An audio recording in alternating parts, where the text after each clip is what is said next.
The first view is AP shoulder external rotation, and before you do this view, you have to ask the patient if he has experienced trauma.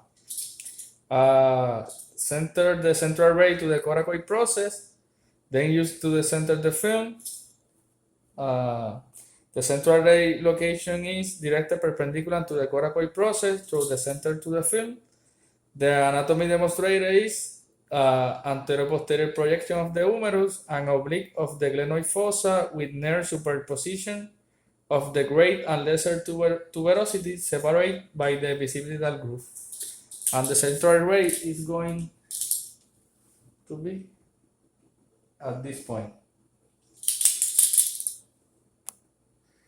The next view is internal rotation of the AP shoulder. The central ray angle is 40 SID. The central ray is directed perpendicular to the shaft of the humerus through the center of the film. Right here. The anatomy demonstrated is a lateral projection of the entire humerus, including either of both the shoulder and elbow joints.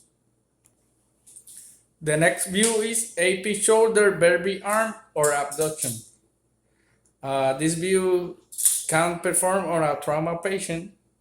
Patient arm rise like an old position. Central ray lock angle is through the coracoid process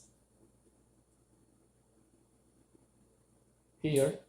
And the anatomy demonstrated is shoulder joint and AC joint. The next view is AP shoulder neutral. The patient position. You have to center the central ray to the coracoid process, then use it to the center of the film. Ask the patient to rest the palm against the thigh. This position will place the epicondyle of the humerus at 45-degree angle to the plane of the film. Central ray location. The central ray is directed perpendicular to the coracoid process through the center of the film. To this part. The anatomy demonstrated the lateral 2/3 of the clavicle, glenohumeral joint, and upper scapula and proximal humerus. The next view is Gracchi view. The patient has to rotate 30 degrees to the side of the view. AP proximal humerus with lateral view of the glenohumeral joint. The central ray is directed to the coracoid process in order to a complete visualization of the lateral glenohumeral joint using the body of the scapula. The next view is the scapula Y for shoulder with P to A 60 degrees body rotation. This view is a pertinent projection to assess suspect dislocations, scapula fractures, and degenerative change. This is an excellent projection to see both the coracoid and the acromion process. The humeral head is centered on this intersection point. The next view is AP clavicle. The patient centered the ray to the center of the clavicle, then used to the center of the film. Central ray location angle. Central ray is directed perpendicular to the middle of the clavicle through the center of the film. Here. Anatomy demonstrated an anteroposterior or posterior-anterior projection of the clavicle. The next view is AP clavicle semiaxial.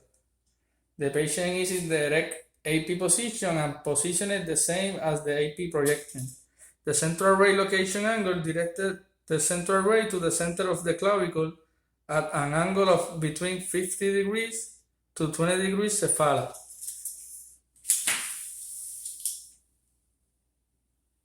Like this. Anatomy demonstrated the clavicle free of superimposition by the ribs and the superior border of the scapula. The next view is AC joints AP with weight.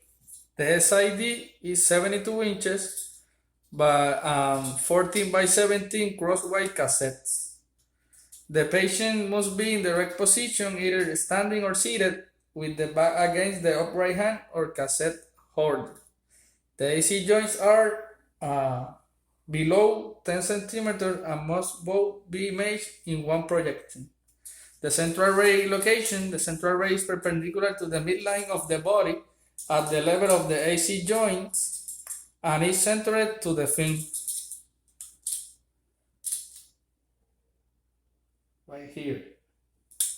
The anatomy demonstrated a bilateral anterior-posterior projection of both acromioclavicular joints for comparison, dislocation, separation, and function of the joints will be seen.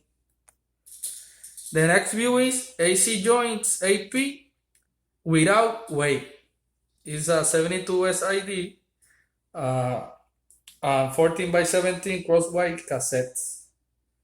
The patient must be in the right position, either standing or seated, with the back against the upright hand on the cassette holder. The central ray angle, the central ray is perpendicular to the midline of the body at the level of the AC joints at a 72-inch SID and is centered to the film. Here. On the last view, I point this part, but I was wrong. It's like this one, here. And the anatomy demonstrated a bilateral anterior-posterior projection of both acromioclavicular joints for comparison, dislocation, separation, and function of the joints will be seen.